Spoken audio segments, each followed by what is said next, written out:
还有1星期就要过年了，福建车友发来一台水鸟，让做一下加装升级。今天所有的改装件已经就位了，给大家做一个分享。这一套铝三厢是来自于 Robo 啊，这是一条天蝎改装的尾段排气啊，这个之前都要卖1万出头，现在的话才5000多块钱就能装了。高士达加强型的旗杆，船长定制款的加强型的下护杠，加强型的底护板 ，GSADV 的油箱贴，雪狼加高黑透的分档加固支架。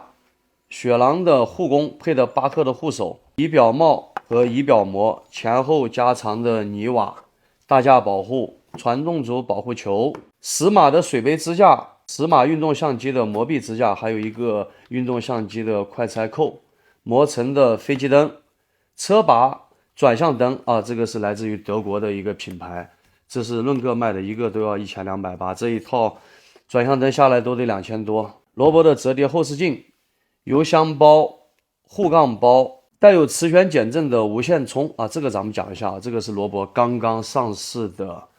双向快充的一个模块啊，它既能对外给手机运动相机充电啊，又能通过充电宝反向给咱们车辆的电瓶充电。罗伯的水箱保护、鸟嘴位的射灯支架、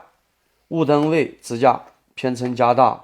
车把加高后移的底座，装上这个东西之后呢，咱们在长途骑行过程当中，骑行三角会得到改善。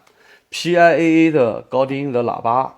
啊，射灯的话是2组来自于 GR 的远近光的7珠和泛光的5珠。酷奇马带有毫米波雷达的车机 ，WR 的控制器啊，这个装上之后呢，咱们可以通过原厂的波轮来控制2组射灯，操作起来是非常方便的。这些改装件就分享到这里。这台车的话，今天就开始施工啊，但是它今年这台车肯定是要留下过年了，年后因为现在物流也停了嘛，咱们期待这台车加装升级好之后的一个效果。